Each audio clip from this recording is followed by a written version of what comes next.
Bienvenidos a un nuevo episodio de Comunidad Wimo. Soy Roger González. En esta ocasión, la vida me lleva a la persona que tengo enfrente de la mesa porque hace unas semanas yo estaba en Cozumel con la familia de una amiga y me habló de nuestra invitada de hoy y me dijo, mira, Nirvana, Hank, que da pláticas y tiene esta historia, la verdad, muy muy fuerte, que ahora te atreves a contarla y que es parte, yo creo, ahora de tu propósito.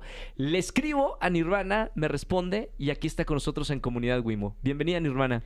Roger, mil gracias por tenerme. Estoy muy emocionada y de verdad gracias. Estábamos platicando fuera del aire mientras acomodaban las cámaras y las luces. Tú eres de Tijuana, de Baja California. Uh-huh. ¿Qué onda con Baja California? He ido en unas ocasiones y me gusta muchísimo. Todo Baja me gusta. Espectacular, ¿no? Sí, sí, yo soy de Tijuana, me crié allá, estuve pues los primeros 18 años de mi vida en Tijuana y siempre va a ser mi hogar. Ahí vivía mi papá, mis hermanos, la mayoría de mis hermanos, entonces me encanta visitar. Es difícil la ubicación, o sea, Tijuana siempre se ha caracterizado por ser una zona a veces un poco complicada, ¿no? Sí, puede serlo, pero también por otro lado hay muchísimas oportunidades, hay mucho trabajo, es una ciudad, la verdad, muy padre y a mí me tocó una crianza muy bonita, que sí, agradezco. Aparte que obviamente dicen que lo mejor de Tijuana es San Diego, ¿no? Sí. Fatal, pero obviamente tener el privilegio de poder cruzar es algo muy padre y también tenemos Ensenada, parte de Baja California Norte, que muy es bello. Divino. Sí. El Valle Guadalupe también, El ¿no? Valle es impresionante. Y cómo ha crecido en los últimos años. Yo hace unos años que no voy y sí me hace falta eso. Porque hoy vives aquí en la Ciudad de México, ¿verdad? Sí. ¿Por algo en particular decidiste salir de tu ciudad? Sí. Inicialmente me mudé después de me gradué de la prepa, tomo un año sabático y me vengo a la ciudad. Según yo, a hacerla bien en la náhuac. Claro que valí, uh-huh. Y bueno, rehabilitación anexada, COVID, pandemia, lo que sea. Y eventualmente regreso a la ciudad hace año y medio porque mi sueño más grande es la equitación. Me súper apasiona el salto y creo que aquí es no solamente el mejor lugar para montar, pero tenemos el mejor entrenador, que hoy es un privilegio que sea mi entrenador y sí, me encanta la ciudad. Me gustaría regresar, Nirvana. Por cierto, ¿quién te puso el nombre de Nirvana? Qué buen nombre. ¿Y qué significa? Sí, el otro día le pregunté a mi papá que si era por la banda o por el budismo o que no. Y resulta que ni una ni la otra. Entonces, él hace unos ayeres vio una película en blanco y negro uh-huh. de 4 hombres que estaban en búsqueda del nirvana.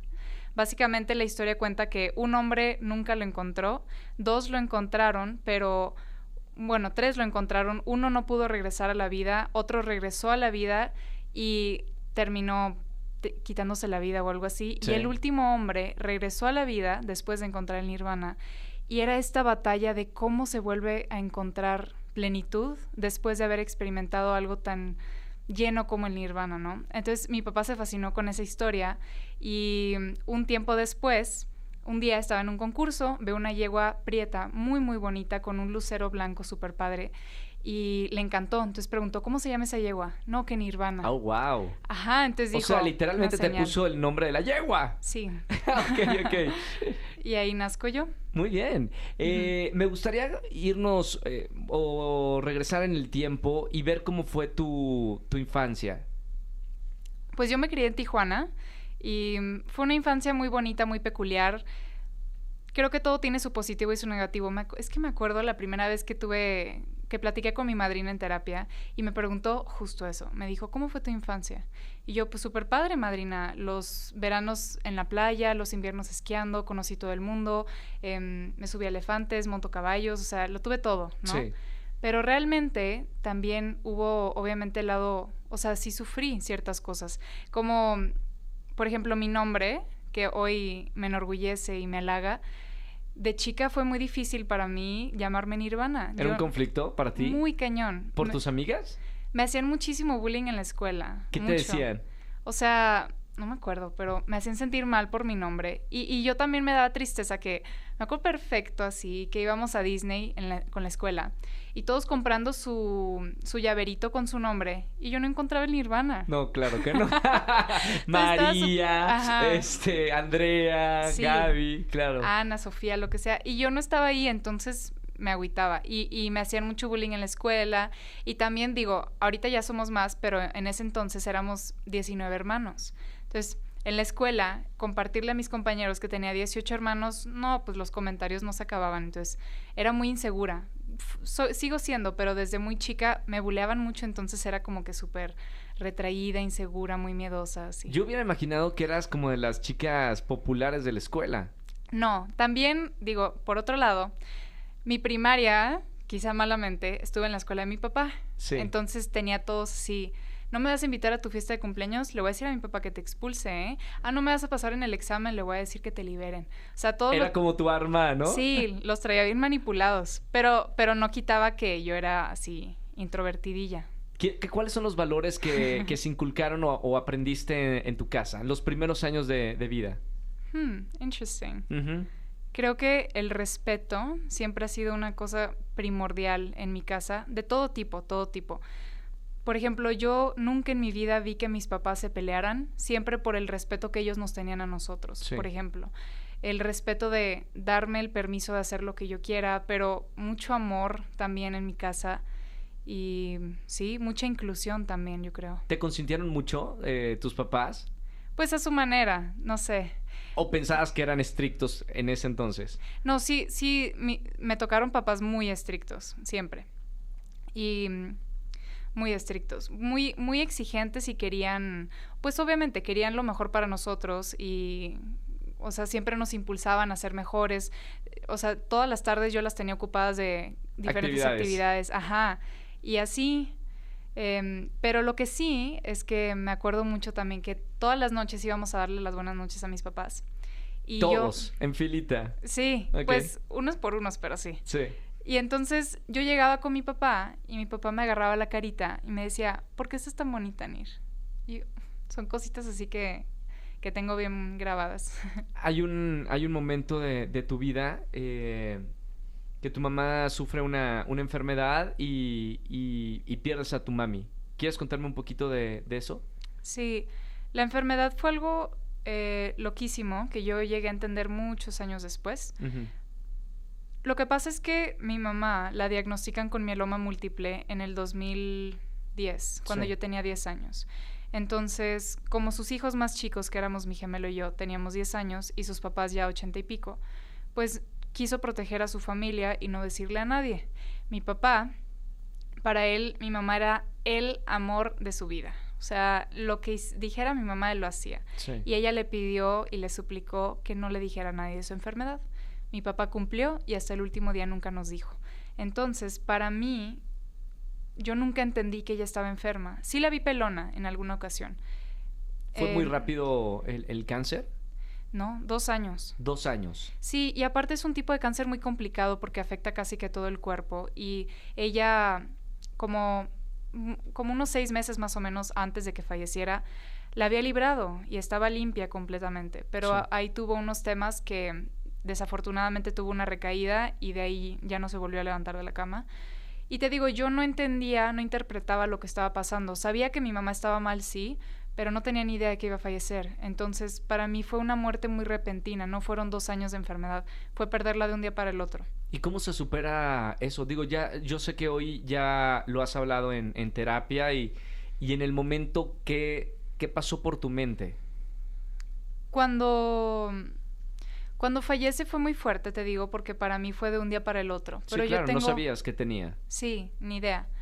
Y yo tengo muy marcado que yo tengo un gemelo, ¿no? Un mi cuate. Y desde que nacimos de 7 meses, mi mamá nos tuvo a los 45. Yo nací como bebé de 9 meses, grandota, chonchita, con los cachetes rosas, ¿sabes? Y mi hermano nació enfermo, con neumonía, bajo peso, incubadora 2 meses, sus primeros 2 años de vida muy enfermo. Y a mí me ponían en su cuna para cuidarlo, para que él dejara de llorar. Sí. Entonces, eso se me marcó, no sabes cómo, que el día que ella fallece, yo voy y me despido de mi mamá y llega mi gemelo y lo veo sufrir tanto que un chip dentro de mí, te lo juro que cambió y dije, cálmate Nirvana, estás bien, tienes que ser fuerte para él te necesita. Y mucho tiempo cuando ella fallece, ese fue mi instinto, supervivencia. Fue como varias etapas muy extrañas. Al principio yo soñaba todos los días que ella estaba en España esperándome. Claro. Y que no había fallecido, que estaba esperando a que yo llegara y que me la topaba y me decía, ¿por qué no me habías venido a buscar? Entonces como un año de esta distorsión pensando que ella seguía viva pero no, muy raro, y con el tiempo eventualmente fui aceptando pues que efectivamente ya no iba a regresar y fue fuerte, y aparte que estaba muy chica, entonces caigo en una depresión muy fea y nunca pude hablarlo, sanarlo ni nada. Por eso empiezo a cortarme y fue tan liberador para mí, porque hablar es complicado, al menos en el momento. Y cortarme era fácil, entonces empiezo a lastimarme a mí misma, a castigarme por muchos años. Esa adicción se convierte en enfermedades alimenticias, se convierte en alcoholismo y eventualmente llego anexada. ¿Cómo tomó Nirvana, tu papá, la situación? Porque ahorita me comentaste que era el amor de su vida. Sí. Yo no me imagino estar en esa situación que la persona que más amas ya no va a estar. Yo sé que es diferente el hijo con la mamá, pero también el amor de su vida. Sí. ¿Cómo lo tomó tu papá y cómo lo tomó para decirle la noticia a todos los hijos? Gracias por la pregunta, y es que es algo loquísimo, porque una vida termina, pero santo Dios a la cantidad de personas que afecta, ¿no? Sí. Más que nada a mi papá. A mi papá le tocó todo. Tiene una historia súper bonita que unos meses antes de que falleciera, me dicen mis papás, nos vamos a ir de viaje a Suiza el verano, se van a quedar con sus abuelos. Yo feliz porque mis abuelos me dejaban ver novelas y mi mamá no, entonces súper padre. Cuando regresan de Suiza fue que vi a mi mamá pelona. Años después me enteré que no se fueron de viaje, se fueron a hacerle un trasplante de médula y fue ahí cuando perdió su cabello. La iban a rapar y le preguntaron pues que si con cuál, que si 0, 1, 2, 3, 4, 5 para la rapada, y mi papá se rapó un cachito de su cabeza de todos los diferentes tamaños para que ella escogiera cuál quería. ¡Wow! Entonces, esa historia me da, no sé, una ternura enorme, pero mi papá cayó en una depresión horrible después de que ella fallece. Y por primera vez en su vida, de un día para el otro, él tuvo que ser papá y mamá. Sí, claro. Tuvo que darme permisos a mí desde los 12 a los 18. Él nunca había sido de dar permisos. Siempre era, ve y pregúntale a tu mamá. Entonces, de pronto, tener que tomar todas estas decisiones, aparte con una niña que se está cortando, que enfermedades alimenticias, que alcoholismo, no la pasó bien mi papá. Tú y todos los hermanos, supongo, ¿no? Sí. Porque perdieron todos a su mami. Claro, éramos 9 de mi mamá. ¿Y cómo tú veías, identificabas a esa edad que tu papá estaba pasando por una depresión o solamente un cambio de actitud? No, para nada. Yo estaba tan cegada por mi dolor, por mi propia depresión y mi sufrimiento y mi culpa, porque yo me culpé muchos años. ¿Por qué estoy viva yo y mi mamá no? Yo nunca he hecho nada en mi vida para merecerme la vida. Y ella que fue tan buena, tan filántropa, ¿por qué no está viva ella? Pero esta culpa, ese dolor me cegaba a cualquier cosa y yo a mi papá solamente lo veía como frío, ausente, castigador, estricto. Lo juzgaba y no entendía el lado humano de él, hasta muchos años después. Me gustaría que la gente que nos está escuchando en este podcast, Nirvana, sepa el contexto de tu familia. Tu padre, empresario, tu mamá, alguien que ayudó a muchísima gente. Háblame un poquito del contexto de dónde vienes. Pues mi papá de hecho es de aquí del estado y se crió aquí y hace, si mal no recuerdo, 36 años se va a Tijuana a trabajar, se enamoró y años después conoce a mi mamá, que mi mamá tenía un matrimonio previo, estaba casada y tuvo 6 hijos con ese esposo. Después se casa con mi papá y nacemos mi hermana que sigue de mí, mi gemelo y yo. Y mi mamá fue mamá la mayoría de su vida hasta que eventualmente dijeron, bueno, ya están grandes los niños, ya podemos empezar a hacer otras cosas. Ella en su momento trabajó con el DIF y pues fue primera dama de Tijuana.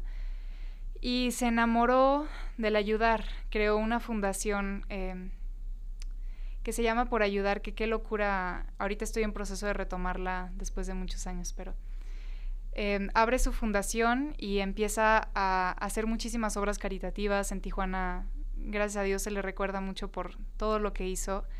Y sí, una pareja inigualable. Yo recuerdo siempre que mi papá le encanta manejar, ¿no? Siempre, o sea, no lo bajas del conductor, literal. Y me acuerdo vívidamente de mis papás, mi papá manejando, mi mamá sentada al lado de él y los dos agarrados de la mano. Como que tengo súper marcada esa imagen. Ahora, la relación de tu papá y tu mamá una vez que tu mami fallece, supongo que la depresión fue difícil como hijos tener a un papá que estaba pasando por esa depresión, ¿no? Sí, te digo que yo no me pude percatar de este tema hasta muchos años después, o sea, muchos años después. Pero mis hermanos mayores me han platicado que claro, o sea, la casa se estaba cayendo de por sí. Había fallecido la mujer que fue la fundación de todo, o sea, pues sí, la fundación de toda mi casa, la que Del mantenía hogar. todo, ajá, del hogar, la que mantenía todo en orden.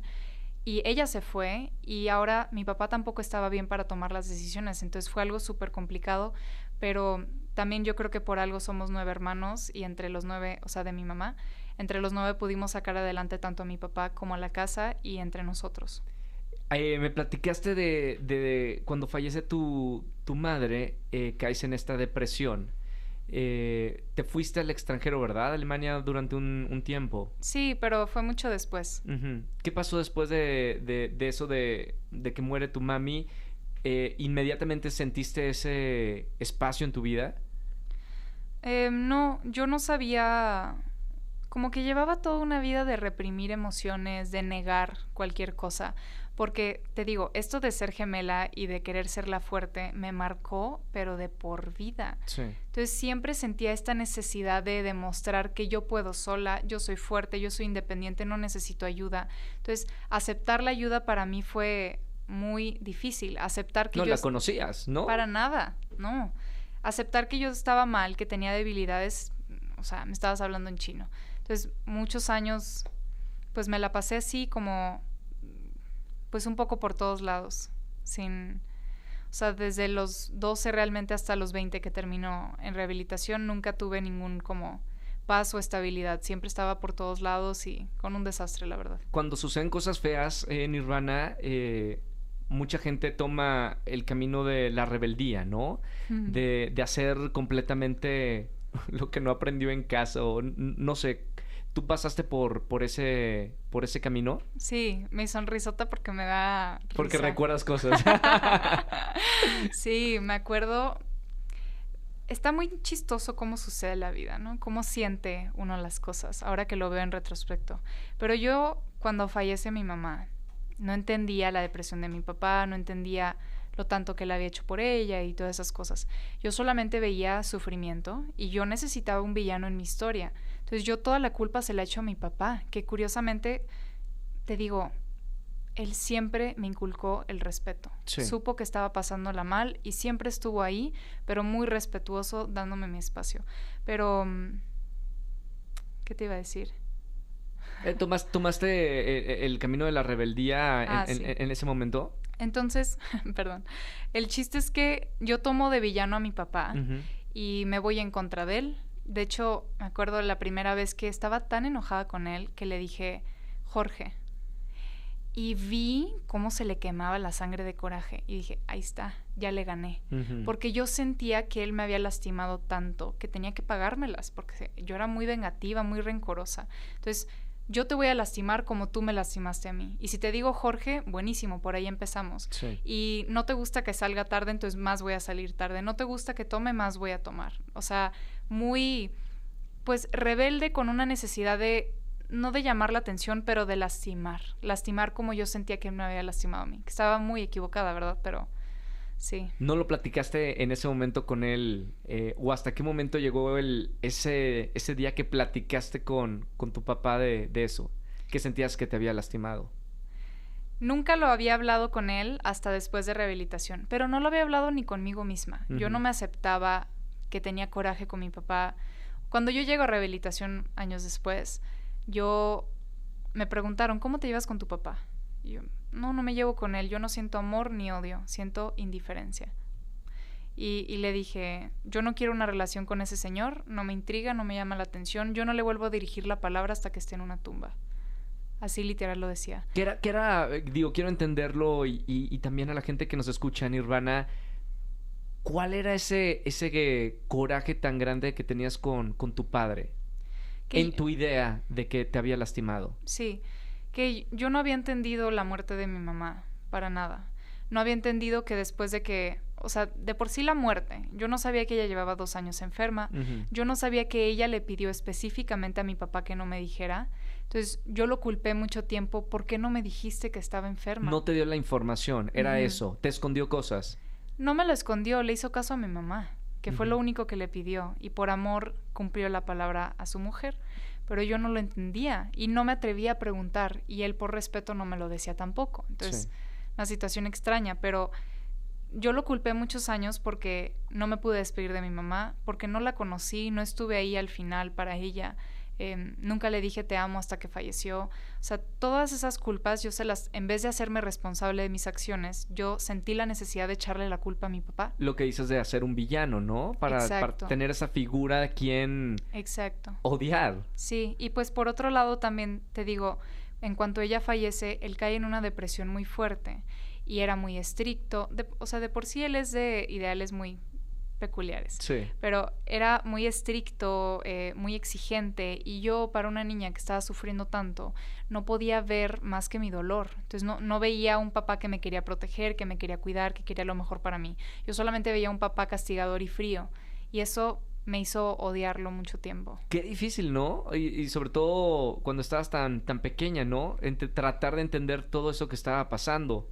Sí, pero agradezco mucho, agradezco cómo pasó todo y agradezco que hoy en día mi papá sigue aquí perfecto en salud y que hemos podido hacer las paces, que nunca pensé tener una relación con él, mucho menos la relación que tengo hoy con él. O sea, es una divinidad, es un súper regalo de Dios. Bueno, eso hoy, pero antes, Nirvana, me platicaste que te empezabas a lastimar. Sí. Que era tu forma como de desahogar todo eso que estabas viviendo y que no entendías.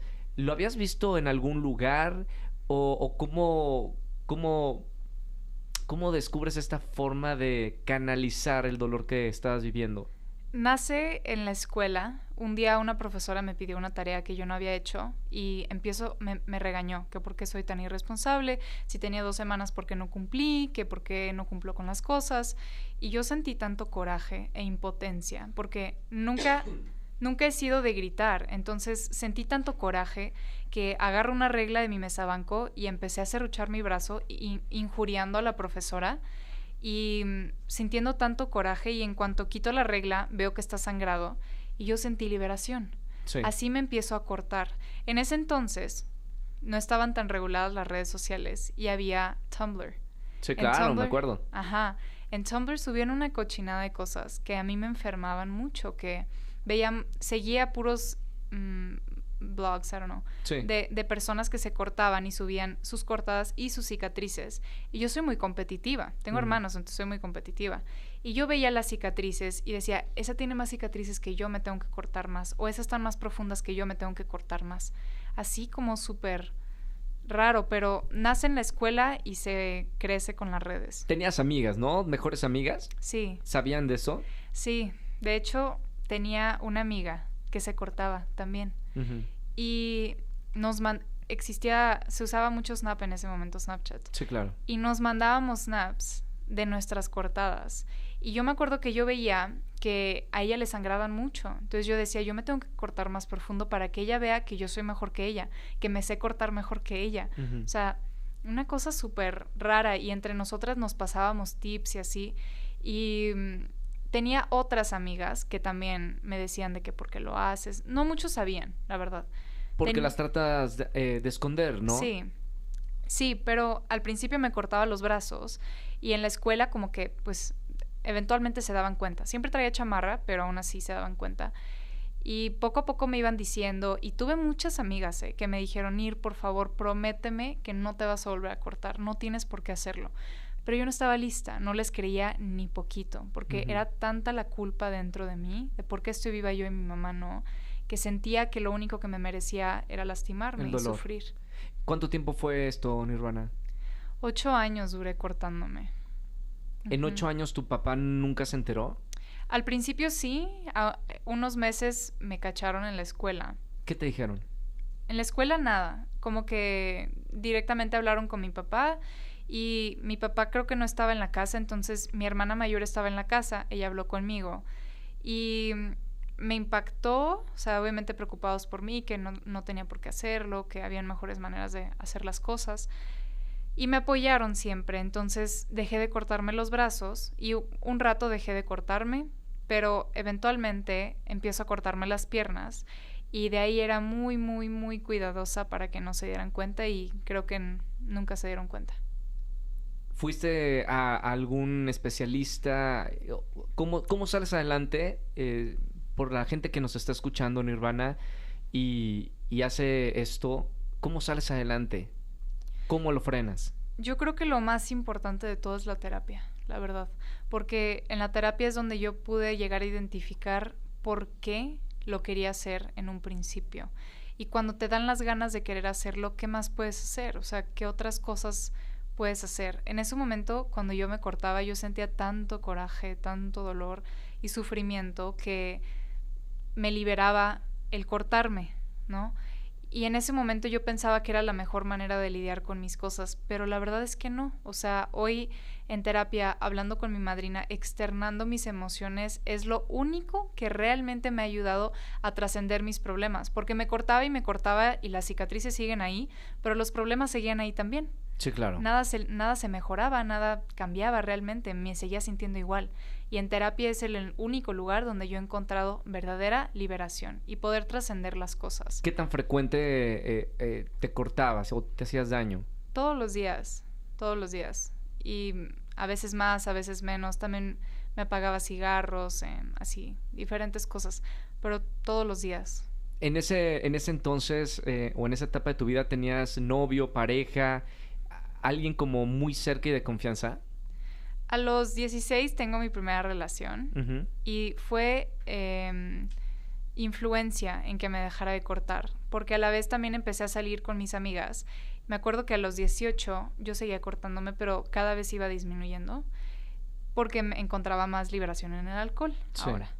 Y con mis amigas nos vamos de Spring Break a Ensenada y me acuerdo que yo 2 semanas antes dije, a ver, Nirvana, si tus amigas ven que tienes cortadas nuevas, te las van a hacer de show, entonces mejor por ahorita no te cortes y ya después de la vacación te puedes cortar.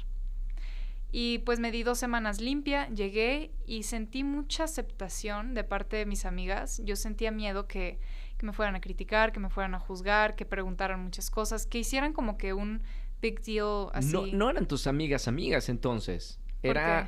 Era gente...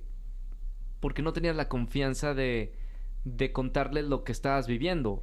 ¿O me equivoco? Si eran amigas que le contabas todo lo que estabas viviendo y lo que sentías.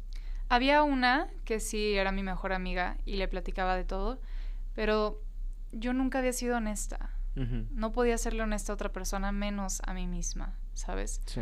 Y no me gustaba. Siempre vivía detrás de esta careta de querer proyectar fortaleza, que soy fuerte, que a mí nadie me va a lastimar. También en el funeral de mi mamá, mis compañeros de la escuela me vieron llorar. Uh-huh. Y yo me prometí, en mi vida me va a volver a ver la gente así de vulnerable. Y nunca pude como que decirle realmente lo que estaba pasando a mis amistades porque no podía decírmelo ni a mí misma. Pero ahí fue que te digo que sentí tanta aceptación de mi bolita de amigas que nadie hizo show, nadie me preguntó nada, todas muy respetuosas.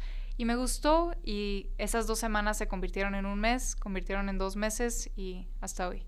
Hay una entrevista que leí en Quién, Nirvana, que dices que desde los 13 años ya tomabas. ¿Eso es cierto? A los 14 empiezo a consumir. Digo, por primera vez lo probé a los 8 años en una cena de la familia. Uh-huh. Y casual, ¿no? Todos estaban tomando vino, yo quería ser parte de, entonces yo pido una copita de vino, mi papá me regala un chorrito así de vino, y yo sentí una adrenalina de que por fin soy parte de, por fin soy igual que todos mis hermanos, ya no soy la chiquita. Sí. Y sentí una pertenencia bien bonita que yo pues llevaba buscando toda mi vida. De ahí no vuelvo a consumir hasta los 14, que tengo mi primera borrachera con mis amigas, que desde esa primera vez yo ya me percataba que todas podían dejar de tomar cuando se sentían borrachitas, cuando estaban tipsy, y yo no podía dejar de tomar. No entendía por qué, pero a mí, mientras más consumía, más se callaba mi cabeza y nada más estaba la euforia de ese momento. Entonces tomaba y tomaba y tomaba y tomaba y no podía dejar de tomar. Pero hasta los 16 es que empiezo a salir ya de fiesta y ahora sí empiezo a tomar todos los fines y así.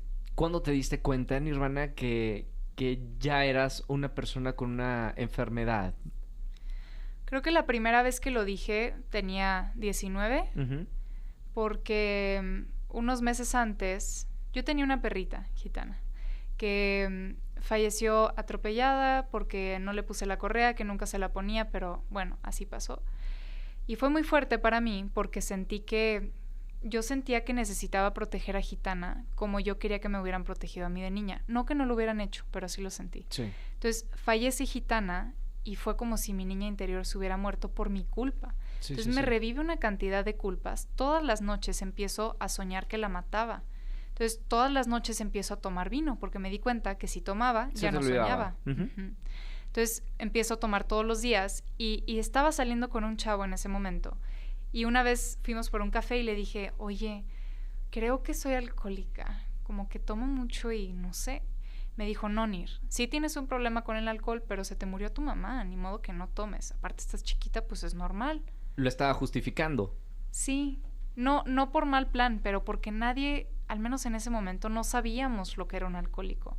¿En tu familia ni tu mamá ni tu papá llegaste a ver que tomaban mucho? No, en mi casa siempre hubo una cultura muy normal alrededor de la bebida. A mi papá le encanta el vino, de ahí lo saqué yo creo. Y siempre éramos en la cena con vino, cuando íbamos a los festejos de los amigos, los shots de tequila, emblemáticos de mi papá. Mi mamá nunca le gustó tomar mucho, pero siempre fue como algo muy, pues, normal. Sí. O sea, muy aceptado. En los domingos una cheve mis hermanos y así, es muy normal, la verdad. Pero ninguno con un problema de alcoholismo. Como yo, no.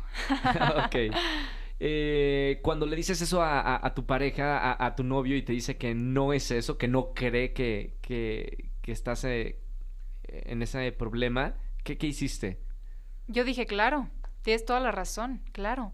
Porque yo estaba queriendo despertar a mi realidad, pero realmente solo estaba buscando que alguien me dijera, no, claro que no, Nir, para yo justificarme y decir, claro que no, sí es cierto, estoy súper equivocada, nada más tengo un problemita, es una etapa, todo va a estar bien, no pasa nada, y seguir en mi inconsciencia.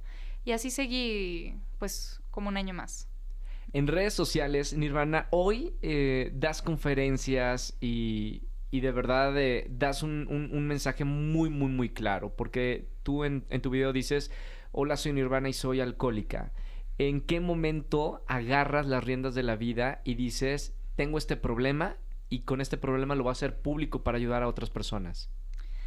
Eso fue apenas en enero del año pasado, en el cumpleaños de mi papá. Conozco a un chavo que respeto yo mucho y le dije, te voy a confidar el secreto más grande de mi vida.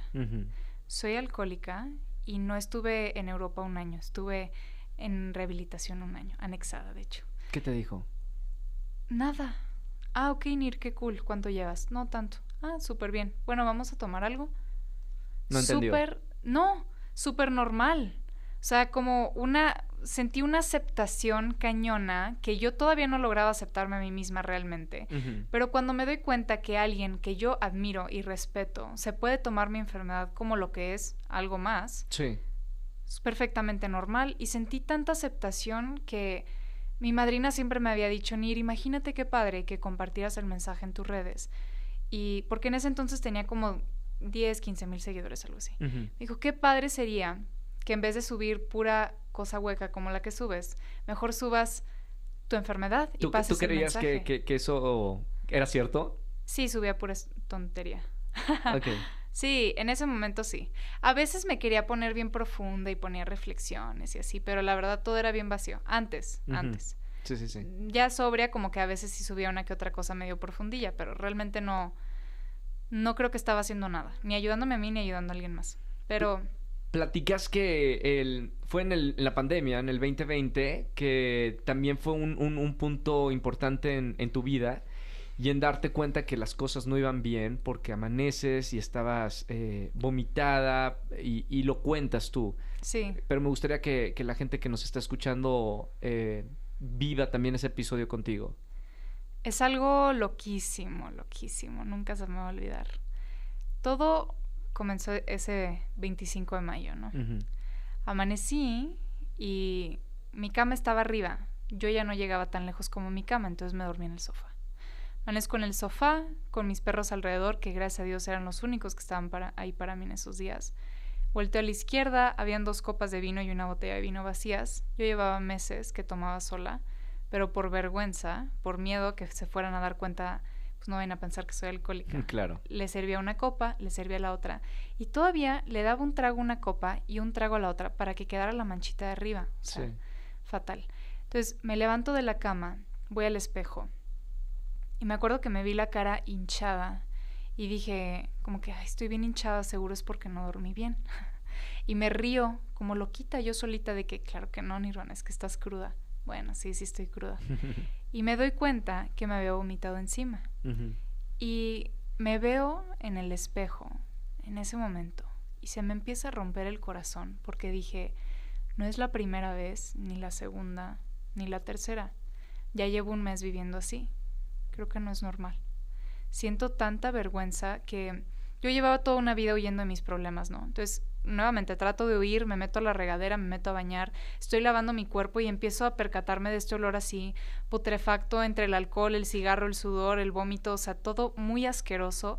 Agarro un cepillo para peinarme y empiezo a tallar todo mi cuerpo, modo que se pone rojo, rojo, y queriendo como que quitar este sentimiento de asco, pero en ese mismo momento, lavando el vómito de mi cuerpo, me di cuenta que el asco no era por el vómito, el asco era por mí. Ujú.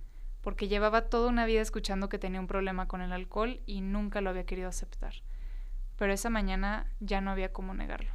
Entonces salgo de la regadera, le marco a mi papá, que llevaba 4 años que no le dirigía la palabra, y todavía no era mi papá, era Jorge. Entonces, Jorge... ¿Vivían en diferentes casas? No, vivíamos en la... Bueno, yo vivía en México, pero con la pandemia me regreso a casa de mi papá. Sí.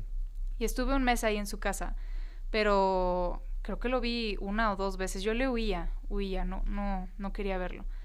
Me dolía mucho todavía. Aparte estaba con su esposa en ese momento. Sí. Y los hijos más chicos. Y para mí me lastimaba muchísimo, me dolía mucho. Entonces huía y me iba yo a mi cuarto. Pero ese fue el día que pido la ayuda y ya al día siguiente ya estaba anexada. ¿Le pediste ayuda a tu papá para que te diga qué hacer? Le dije, le dije, Jorge, estoy muy cruda, si no te marco ahorita no te marco nunca. Creo que tengo un problemita con el alcohol y creo que necesito que me internen. Solo que no quiero que nadie se entere, ni tu esposa, ni mis hermanos, ni tus amigos, ni nadie. Y acuérdate que soy vegana. Y ya, me dijo, yo pensé que me iba a decir, pero ¿por qué, Nirvana? Qué vergüenza. Si te lo di todo, si lo has tenido todo, ¿por qué? ¿Y si tuviste todo? ¿Sí crees que tus padres te dieron todo?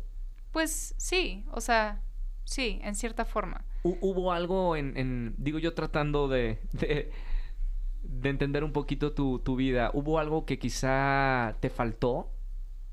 No, yo creo que todo es perfecto. No me arrepiento de nada, no creo que hubo nada que... Yo creo que todo pasó como tenía que pasar. Uh-huh. Y si no hubiera sido por todos esos acontecimientos de cosas, no estuviera aquí el día de hoy, entonces yo agradezco. Cuando pides ayuda, tu papá te interna. Sí. ¿Cómo es internarte por alcoholismo? Pues yo pensé que iba a Malibú. Yo pensé que me iban a mandar a hacer yoga en la mañana, montar por las tardes, a la alberca, mi cafecito y mi cigarro. Y pues no. ¿Y cómo es? Terminé anexada. Entonces, nada que ver. ¿Cómo es? Un anexo. Ajá.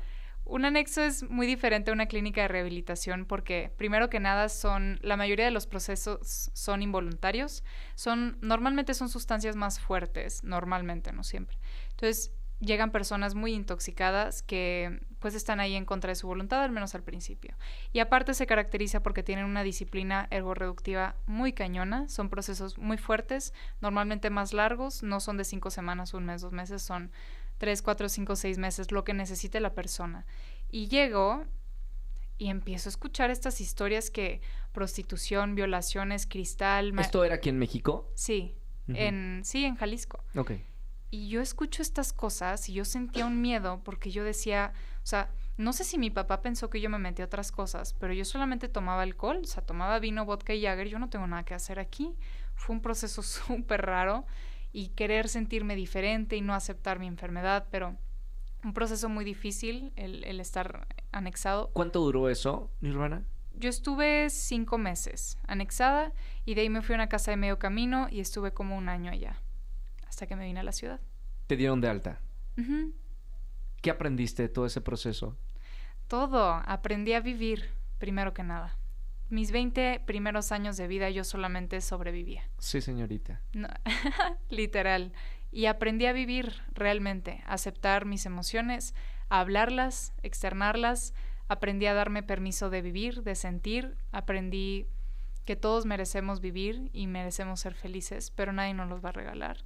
Yo eso me costó mucho, ¿no? Porque yo tenía mucho la culpa de que por qué estaba viva yo y no mi mamá. Uh-huh. Y yo aceptar que yo también merecía ser feliz, que yo también merecía una vida buena, me cambió la vida. Y no, aprendí demasiadas cosas, pero aprendí a vivir.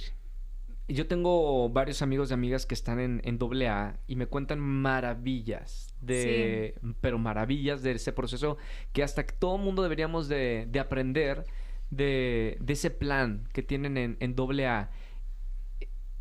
Esto lo vas a vivir toda la vida, ¿no? Creo que tengo entendido que cuando tienes la enfermedad del alcoholismo es por vida. Sí. ¿Es así? Sí, exactamente.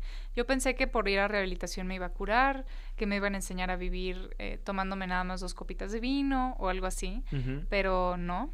En AA me enseñaron que yo no soy perfecta, que yo también tengo defectos de carácter, que a mí me cuestan practicar muchas cosas, pero que mediante el practicarlas e ir en contra de mis impulsos, ahí es donde está el verdadero crecimiento. Y sí, he aprendido que el alcoholismo es una enfermedad emocional que me ha acompañado toda mi vida. Sí. No nació cuando falleció mi mamá, no nació cuando empecé a tomar alcohol, nació conmigo, ¿sí? Y por eso me va a acompañar hasta la muerte, hasta que la muerte nos separe. Y ahora has tomado todo este aprendizaje en tan poco tiempo. Fueron como 3 vidas en 20 años. Sí, ¿verdad?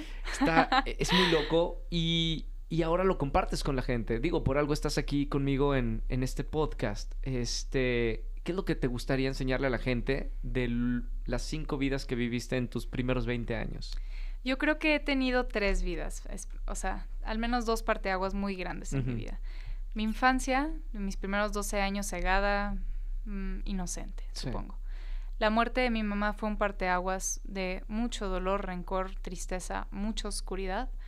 Y AA me dio una nueva vida donde nada se me ha regalado como se le regala a un niño, por ejemplo, sino que hoy en día puedo observar. Yo veo la conciencia como un angelito y un diablito, como el de Cusco, ¿no? Sí, me encanta. Ajá, y la conciencia es que puedes escuchar a ambos lados y tú decidir qué vas a hacer. Perfectamente hoy pudiera irme a tomar y no va a pasar nada, seguro nadie se va a enterar, todo bien. Pero por hoy yo he encontrado un bienestar en el servicio, en el aceptar mi enfermedad, en compartir mi experiencia, en servir, que es lo que a mí me ha cambiado la vida, lo que me mantiene sana, cuerda, feliz y plena. Y es lo que he hecho, lo que estoy haciendo el día de hoy. Pero si yo pudiera decirles algo, es que yo 20 años me la pasé negando mis emociones, queriéndome hacerla fuerte, por miedo a pedir ayuda, porque para mí pedir la ayuda era sinónimo de debilidad. Y he aprendido que al menos en mi caso no es así. Yo sé hoy en día que yo no puedo sola y no quiero sola. Hoy tengo un poder superior, una madrina y un grupo que me da un acompañamiento increíble. Y sí, es completamente normal sentir todo tipo de emociones, desde envidia, coraje, resentimiento, esas cositas que no nos gustan admitir. Todos lo sentimos y una vez que lo expulsas, la vida empieza a cambiar. Todos merecemos ser feliz, vivir bien y vivir plenos, pero nadie te lo va a regalar. Tú tienes que salir a pelear por ello día con día. ¿Ha sido difícil el proceso de dejar el alcohol? El alcohol, no, realmente no. Ha sido difícil el proceso de la vida, eso sí. Yo pensé que cuando iba a dejar de tomar, cuando iba a empezar mi vida en sobriedad, todo iba a estar bien siempre. Pues ya hice lo peor, ya saqué lo peor. Se supone que el alcohol me lastimaba, entonces ya todo va a estar bien. Pero me di cuenta que no, la vida te sigue mandando adversidades. Hemos tenido problemas de salud en mi familia que me han costado mucho. Perdí a mis 2 abuelas en 1 año y fue muy difícil para mí. O sea, han venido cosas muy complicadas a través de este tiempo, pero así es la vida. Y yo he aprendido que conmiserarme, victimizarme, tirarme una bolita y hacer berrinche y por qué me duele todo y por qué a mí y así, eso a mí ya no me sirve hoy. Entonces, la vida me va a seguir mandando de todo tipo de ocasiones, pero yo por hoy voy a seguir peleando por mi vida y buscando mi felicidad. Hoy, Nirvana, ¿cómo ves a la vida? Antes que ibas en contra a la hora de cortarte, ¿no? Con el peligro de que esto te hubiera pasado la mano y una tragedia, ¿no?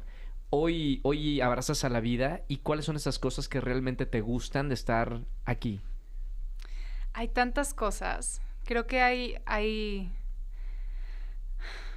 los milagros de Dios están en todos lados. Antes yo veía un milagro como que el que nunca había podido caminar de pronto empezó a caminar. Y ok, sí. Pero los milagros también es que hoy me haya levantado, que hoy tenga toda mi familia conmigo, que tenga un techo encima de mi cabeza, que tenga ropa, que tenga un vehículo, que tenga comida. O sea, no sé, mi felicidad está en todo y en nada. Hoy lo que más me apasiona es la equitación. Me fascina montar, competir, saltar, tener esa conexión con mis caballos. Y el ir a dar las conferencias a mí me llena de vida. Cuando voy saliendo del escenario empiezo a sentir un bienestar de que por hoy lo logré. Hoy sé que pude ayudar a alguien y no tiene ninguna comparación. Cuando yo fallezca, todo lo que haya construido en esta vida material se va a quedar aquí. Pero lo único que me puede ayudar a mí a ser eterna es la cantidad de personas a las que yo pueda ayudar, que pueda impactar. Que el día que yo fallezca alguien diga, Nirvana me ayudó a esto, Nirvana me ayudó al otro. Eso es inigualable. ¿Crees que ¿Crees que le debes a tu mamá eso? Tú hablaste muy bien de tu mami, de tanta gente que ayudó y que estuvo en la fundación de DIF. ¿Crees que por algo tienes que hacerlo también, como para hacerle un homenaje a tu mamá? Yo cargaba mucho con eso, ¿sabes? De chica también fue... Ya se me había olvidado, creo. Pero de chica fue difícil ser hija de Jorge Hank, empresario político muy cool. Y María Elvia, esta señora buena, filántropa que ayuda a tanta gente. ¿Y yo? ¿Yo qué voy a hacer? Yo tengo que ganarle a mis papás. Entonces, querer llenar esos zapatos para mí fue... Me agobiaba muchísimo, mucha ansiedad, no sabía qué hacer con mi vida. Pero bueno, ahora con el tiempo yo creo que todo se ha ido manifestando poco a poco. Nunca en mi vida pensé que iba a dar conferencias. Apenas hace unos meses me llegó la primera conferencia y hoy es una locura cómo se han ido dando, pero creo que he ido encontrando mi camino y se lo agradezco a Dios más que nada, a mi poder superior. Creo que todo es perfecto y he ido encontrando mi camino a través de la vida. Y qué bonito que tenga pues el poder observar a mi papá y a mi mamá como modelos a seguir, pero no, ellos tuvieron su vida y yo tendré la mía y qué bonito. Gracias, Nirvana, por este espacio, tomarte el tiempo de venir y platicar. Me parece muy valiente. Tengo muchos amigos y amigas, te repito, en AA, y me han contado a detalle el milagro de estar hoy platicando y pasando una enfermedad que es una enfermedad que sufren muchísimos y sobre todo jóvenes. Sí. Felicidades por haber pasado eso y tener la valentía de contarlo públicamente. No, muchas gracias por tenerme aquí. No quería que se acabara, me sentí muy bien. Ni gracias. Yo. Pero podemos hacer una segunda parte. Gracias, Nirvana. Mil gracias por tenerme. Compartan este episodio con la gente que más aman y gracias por escucharnos todos los miércoles. Hasta el próximo miércoles. Chao, chao.